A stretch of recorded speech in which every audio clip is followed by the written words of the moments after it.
ನಮ್ಮ ರಾಜ್ಯದಲ್ಲಿ ಕೃಷಿ ಇಲಾಖೆ ಇದೆಯಾ ಅನ್ನೋ ಪ್ರಶ್ನೆನ ಪ್ರತಿಯೊಬ್ಬ ರೈತ ಕೇಳುವ ಹಾಗಾಗಿದೆ.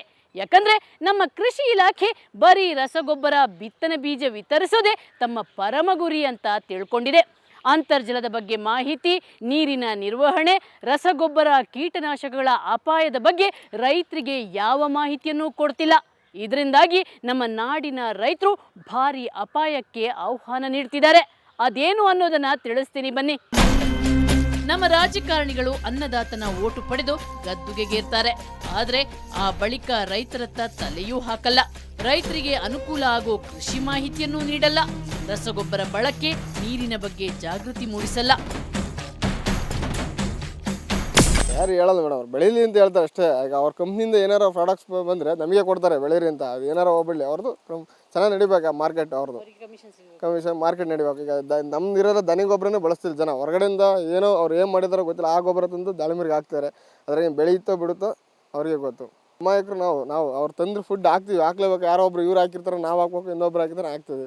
ಈ ತೆಂಗಿ ತೋಟಕ್ಕೆ ಅಷ್ಟು ತಲೆ ಕೆಡಿಸಿದ್ರೆ ಇನ್ನು ಅದಕ್ಕಿಂತ ಜಾಸ್ತಿ ಆದಾಯ ತಾಂಬೋದು, ಯಾರು ತಾಂದಿಲ್ಲ ಅಷ್ಟೇ. ಇದರಿಂದ ರೈತರು ಹಾದಿ ತಪ್ಪುತ್ತಿದ್ದಾರೆ. ಅಜ್ಞಾನದಿಂದ ಭಾರಿ ಅಪಾಯಕ್ಕೆ ಆಹ್ವಾನ ನೀಡುತ್ತಿದ್ದಾರೆ. ಇದಕ್ಕೆ ಚಿತ್ರದುರ್ಗ ಜಿಲ್ಲೆಯ ಹೊಸದುರ್ಗ ರೈತರೇ ಸಾಕ್ಷಿ. ಅಂತರ್ಜಲದ ಬಗ್ಗೆ ಸರಿಯಾದ ಮಾಹಿತಿ ಇಲ್ಲದೆ ಇಲ್ಲಿನ ರೈತರು ಇವತ್ತು ತೊಂದರೆಗೆ ಒಳಗಾಗುತ್ತಿದ್ದಾರೆ. ಗ್ರೆನೈಟ್ ಶಿಲೆ ಒಳಗೆ ನೀರು ಇರಬೇಕಲ್ಲ, ಶಿಲೆ ಒಳಗೆ ಫ್ರ್ಯಾಕ್ಚರ್ಸ್ ಇಲ್ಲ, ಅಂದರೆ ಟೊಳ್ಳು ಪದರಗಳು ಇಲ್ಲ. ಮೇಲೆ ಮಣ್ಣಿದೆ, ಕೆಳಗಡೆ ಎಲ್ಲ ಏಕಶಿಲೆ ಇದೆ. ಏಕಶಿಲೆ ಸಣ್ಣ ಶಿಯರ್ಸ್ ಅಂತ ಹೇಳ್ಬೋದು, ಸಣ್ಣ ಸಣ್ಣ ಕೂದಲು ಗಾತ್ರದ ಎಳೆಗಳು ಇರ್ಬೋದು. ಅದರಲ್ಲಿ 1 ಇಂಚು, 1/2 ಇಂಚು, 3/4 ಇಂಚು ಅಷ್ಟು ನೀರು ಸಿಗ್ಬೋದು. ಬಿಟ್ಟರೆ ನಮ್ಗೆ ಯಾರಿಗೂ 4 ಇಂಚು ಬಂತು, 5 ಇಂಚು ಬಂತು ಅಂತ ಹೇಳ್ತಕ್ಕಂಥ ನಿರ್ವೇಶನಗಳು ಎಲ್ಲೂ ಇಲ್ಲ. ಇವತ್ತು ಎಷ್ಟು ಬೋರ್ವೆಲ್ಸ್ ಆಗಿರ್ಬೋದು. ಈಗ 20,000 ಎಕರೆ ದಾಳಿಂಬೆ ಬೆಳೆಯೋಕ್ಕೆ ನನ್ನ ಪ್ರಕಾರ ಮಿನಿಮಮ್ ಒಂದು 50,000 ಬೋರ್ವೆಲ್ಸ್ ಹಾಕಿರ್ತಾರೆ. 50,000 ಬೋರ್ವೆಲ್ಸ್, ಒಂದಲ್ಲ ಎರಡಲ್ಲ. ಈಗ 50,000 ಬೋರ್ವೆಲ್ಗಳಲ್ಲಿ ಆಲ್ಮೋಸ್ಟ್ ನನ್ನ ಪ್ರಕಾರ 90% ಬೋರ್ವೆಲ್ಸ್ ಔಟ್ ಆಫ್ ಇದು ನೀರೇ ಇಲ್ಲ. ಇನ್ನು 10% ಬೋರ್ವೆಲ್ಗಳಲ್ಲಿ ಅಷ್ಟು ಇಷ್ಟು ನೀರಿದೆ.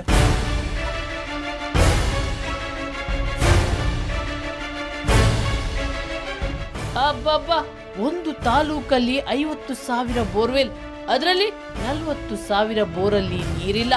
ಆದ್ರೂ ದಾಳಿಂಬೆ ಕೃಷಿ ವಿಸ್ತರಣೆಯಾಗ್ತಲೇ ಇದೆ.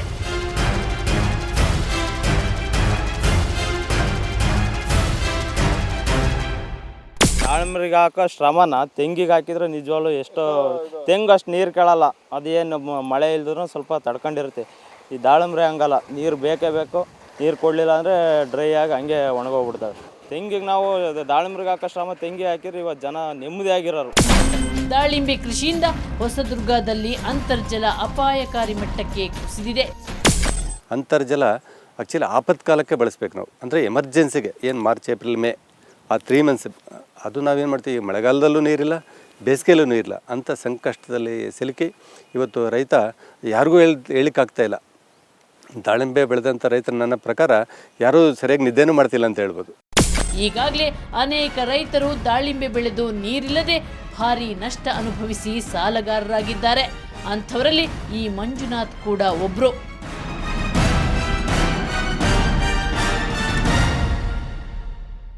ಇವರು ಗಾರೆ ಕೆಲಸ ಮಾಡಿಕೊಂಡು ಆರಾಮವಾಗಿದ್ರು. ಆದರೆ ದಾಳಿಂಬೆ ದುರಾಸೆ ಇವತ್ತು ಇವರನ್ನ ಸಾಲಗಾರರನ್ನಾಗಿಸಿದೆ. ಭಾರಿ ಕಷ್ಟಪಟ್ಟಿದ್ದೀವಿ ಮೇಡಮ್ ನಾವು. ಈಗ ಬೆಳೆ ಬಿಡೋದಕ್ಕಿಂತ ಮುಂಚೆ ಒಂದು 5 ಬೋರ್ ಹಾಕ್ಸಿದ್ದೀವಿ ಮೇಡಮ್. ನಮ್ಮದು 5 ಬೋರಲ್ಲಿ ತೆಗೆಸಿರೋ ಒಂದು ಡ್ರಾಪ್ ನೀರಿಲ್ಲ ಮೇಡಮ್. ಪಕ್ಕದ ಜಮೀನಲ್ಲಿ ನಮ್ಮ ಅಣ್ಣರು ನೀರು ಕೊಟ್ಟಿದ್ರು.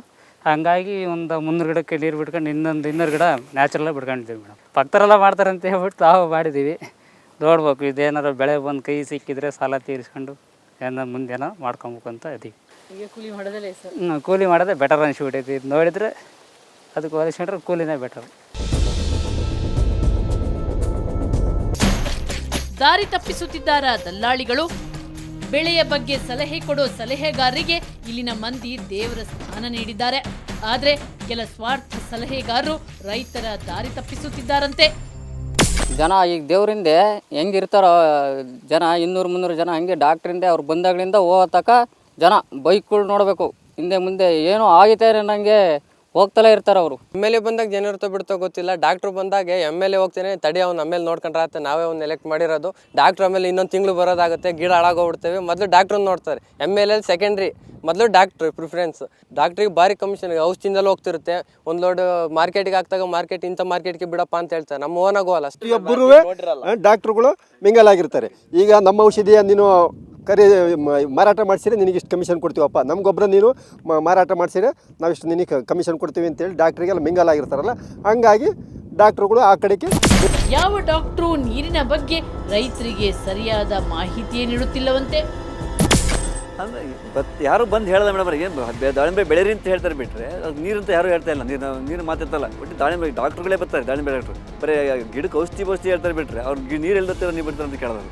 ಇವತ್ತು ಬಂದು ಡಾಕ್ಟ್ರ್ ನೀರು ಹೆಂಗೆ ಮಾಡ್ತಾರೆ, ನೀರು ಬಿಡ್ತೀರಾ, ಚೆನ್ನಾಗಿ ಬಿಡ್ತಾರೆ ಅಂತ ಕೇಳಿದವರು. ಬರೋ ಒಂದೊಂದು ಅವರ ಕಾರ್ಯನು ಬರೀ ಔಷಧಿ ಹೊಡಿಸ್ಬೇಕು, ದಾಳಿಂಬೆ ಬೆಳೆಸ್ಬೇಕು ಅಷ್ಟೇ. ರೈತರು ಅಪಾಯಕ್ಕೆ ಸಿಲುಕಿ ಒದ್ದಾಡುತ್ತಿದ್ರು, ನಮ್ಮ ಕೃಷಿ ಇಲಾಖೆ ಅಧಿಕಾರಿಗಳು ಮಾತ್ರ ಏನೂ ನಡೆದಿಲ್ಲ ಎಂಬಂತಿದ್ದಾರೆ. ಜನರಲ್ಲಿ ಜಾಗೃತಿ ಮೂಡಿಸಿ ಅಪಾಯದ ಎಚ್ಚರಿಕೆ ನೀಡಬೇಕಾದವರೇ ರಸಗೊಬ್ಬರದವರು ಕೊಡೋ ಲಂಚಾರಸ ಕುಡಿದು ನೆಮ್ಮದಿಯಾಗಿದ್ದಾರೆ. ಕೃಷ್ಣ ಭೈರೇಗೌಡ್ರೆ, ನೀವೂ ಮಣ್ಣಿನ ಮಗನೇ, ನಿಮಗೂ ಈ ಕಟು ಸತ್ಯ ತಿಳಿದೇ ಇದೆ.